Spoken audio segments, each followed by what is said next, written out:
Well, if you didn't know it yet, you know it now, entering Big Monday. The Oklahoma Sooner basketball team is for real. 12-0, only one of three unbeatens remaining in men's hoops. But of course, after coming off a come-from-behind win against Iowa State, who was 11th rated, the Sooners now face their toughest challenge.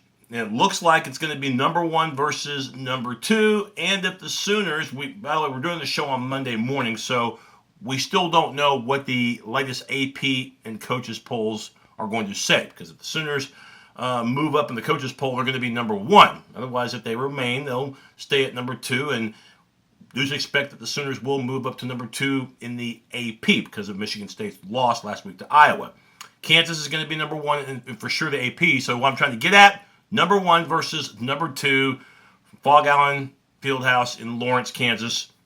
Sooners and the Jayhawks. First time, by the way, in about 3 years that the top two teams in the country have met in the regular season. It doesn't happen too often, and it really rarely happens amongst two teams in the same conference that both are number one and number two in the country. But the Sooners are going to be number two at the very worst in both polls, entering Monday night's game on Big Monday on ESPN. But very well could be number one if the coaches keep the form going and move the Sooners up. But it doesn't matter. Sooners, if they can find a way to win in Lawrence and take care of business the rest of the week, Sooners will be your new consensus number one entering next week. And remember a few years ago, Jeff Capel, his firing, and when Castiglione decided to hire, at that time, some Sooner fans thought a coach that was too old, and people saying, why are you paying Lon Kruger, $2 million a year to come to a program that just isn't invested in basketball? And if you looked at the stands of the LNC, Lloyd Noble Center, you'd see about 6,000 empty seats per game on average. Well, the reason why is because Lon Kruger knows how to coach. And everywhere he's gone, that's been the case. And he showed immediate progression from year one. And of course, last season, the Sweet 16, losing a heartbreaker to Michigan State. But they're 12-0 right now. And they've been able to handle some pretty good competition, along the way. Winning at Memphis at the beginning of the season, taking care of Wisconsin. I know it's not the same Wisconsin team, but still a team that went to the championship game a year ago, and the Sooners beat them by double digits. The win over Creighton, closing that game out strong. Of course, the signature win of the year, beating a highly ranked Villanova squad in Hawaii and beating them by a little more than 20. That right there showed that the Sooners were and still are a legitimate program. And there's been other victories along the way. Than most recently, Iowa State. And to me, the most encouraging part about that game against the Cyclones on Saturday in front of a sold-out Lloyd Noble Center. By the way, give the Sooner fans credit for packing that place and making it loud and doing everything they could to make that venue Iowa State's worst nightmare. It wasn't even Oklahoma's best game. Not even close, especially that first half when, at one point they're down by 11 and they really had no answer in slowing down, stopping, or anything when it came to the game of George Niang, the terrific Iowa State player who ended up with 29 for the game. It wasn't even Oklahoma's best game, especially shooting the ball.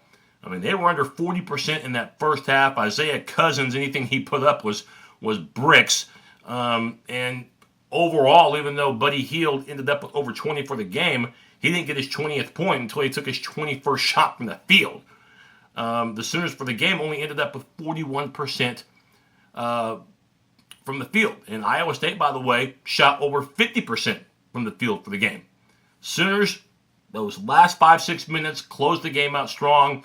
Ryan Spangler, when he stays out of foul trouble, the Sooners take their game another level, because you can't just think about Buddy Hield if you are defending the Sooners. I mean, Spangler in the game, over 20 points, double digits in rebounding, and they were able to keep up with Iowa State in terms of the rebounding battle. That was a wash. Sooners struggled like crazy from three-point range. That's a big forte of the Sooners offense. Second half, they got it going. As a matter of fact, if you're looking for a common denominator between Oklahoma and Kansas as far as their wins this past Saturday, both made 11 three-pointers. The difference was, of course, the Sooners' three-point barrage happened to come from behind Foreman. Cousins, after the disastrous first half against Iowa State, second half played much, much better. And he was key down the stretch. We'll break down the Oklahoma-Kansas basketball game in just a second, but really breaking down what we saw against Iowa State, you saw that Buddy Hield doesn't exactly have to be your catalyst all the time for the Sooners to win. Main thing the Sooners did was shoot better from outside, took care of the ball. The turnovers were limited, especially after trailing by 4 points, and then ended up winning the game by 4 in the second half. Kadeem Latin, his inside play, his presence on defense, swatting shots. The Sooners starting five, I thought, did a decent job. And again, this was not Buddy Hield's best game. And he's one of the best players in the country. Imagine if he had one of his best games, there probably wouldn't have been as much drama against Iowa State. So, looking at Monday night, what can you expect? Well, both teams are going to go, with 3 guards and 2 forwards. Okay, you're not going to see a true center starting in this game in all likelihood. To tell you a little bit about Kansas, all Bill Self does is reload. Okay, they lose their fair share of players to the NBA. It's a team that sometimes they don't always achieve big in March Madness, but there are times in which they make pretty deep runs, like they did a couple of years back when they got to the championship game and lost to Kentucky. This Kansas team, very athletic. That's no shock. But the guy you really have to worry about to me is Devontae Graham. A terrific all-around player, very dangerous from three-point range, especially from the corner. Complimented by Frank Mason III, also to Wayne Selden Jr. It's a team that gets up and down the court pretty fast, in-your-face type defense. And, of course, you got to worry about the Wichita product and Perry Ellis at the forward. And also, too, another guy, Hunter Mickelson, who plays the other forward. So for the backcourt of Oklahoma, for Buddy Hield, for Jordan Woodard, these guys got to get off to a good start, especially from the outside. And both are, around 50 to about 53% from three-point range. Woodard, he's the guy that can really take pressure off of Hield's shoulders. Isaiah Cousins, again, he finished the game strong after the bad first half from the field. They've got to be able to try to neutralize that crowd. You're not going to be able to shut the fans up at Allen Fieldhouse. There's just no way. It is one of the toughest venues in all of college basketball. It is what you might call an icon when it comes to venues. And it feels like those fans are going to be on top of you. You're not going to be able to shut them up, but you got to be able to try to neutralize the crowd noise somewhat, and you can do that with a good start in this game. There's a reason why Kansas wins almost every time at home, okay? And the fans, the environment's a big reason why. The Sooners have not won in Lawrence since 1993. Kelvin Sampson couldn't win there. Neither could Jeff Capel. In fact, the last time Oklahoma won in that venue, 1993, and that Sooner team didn't even go to the tournament. And by the way, that Kansas team went to the Final Four under Roy Williams. I think it was only Roy's 4th year at Kansas at that time. It's been that long, back when both teams were in the Big 8 Conference, with Billy Ball. And even that version of Billy Ball wasn't the Billy Ball that we saw in the late 80s, early 90s. But not getting too far off the subject, it's going to be a terrific matchup of backcourts and then the front court. Of course, talk about Spangler. We talk about Latin. Big thing for Spangler, we know how terrific he is rebounding and scoring, but also, too, if there is a knock against him, he's been known to get foul played. And you do that in this game, then you're going to have to rely on your 7-foot guy out there in Alcoda Manning, not really a scorer. He's an inside presence, not a scorer.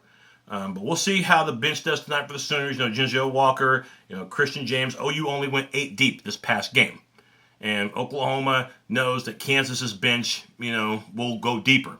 So the thing is, get off to a good start in this game. And if Oklahoma loses, to me, it's how they play in this game. I mean, you could lose in this game by 6 points, by 4 points, and losing sucks, but I don't think you come away too dejected. If you get beat by 20 or 25 points, then suddenly you're thinking, man, are we really like the number 2 team in the country? Are we really this good? Bottom line is I'm going to see how OU battles in this game, how they handle Kansas runs, because Kansas will get on some runs, but how the Sooners respond to those runs. And to me, if OU wins this game, it's like house money. You've won at Kansas for the first time in forever. Now you've got the rest of the season to think about bigger and better things. And remember, Sooner fans, the round of 64 and the round of 32, one of those 8 sub-regionals is in Oklahoma City. And if the Sooners continue to play at this level, if they are a number 1 or even the number 2 seed in their region, they're going to be playing the sub-regionals at Chesapeake Arena, which is going to be like a home game, and they would look very, very good to try to getting into the Sweet 16. Of course, that's way down the road. Proud of the job that Lon Kruger has done with this team. Proud of the way this team continues to get better. And if they win in Lawrence, hey, that right there is a big feather in their cap. But it's not if they lose tonight, okay? Because the odds are that they're going to lose because Kansas is Kansas, okay? They're very, very good, especially in Lawrence. But it's how the Sooners look in defeat if they do lose that I'm going to be looking at, okay? And if they battle hard and still get beat, then I can live with that, okay? Even if it's a heartbreaking loss. So the ultimate measuring stick, Lawrence, Kansas. It'll be Big Monday. Again, first time in since 2013 that the top 2 teams in the country have met in the regular season. So should be a big one. Should be a fun one. Go get them, OU. Beat Kansas. Thanks, everybody.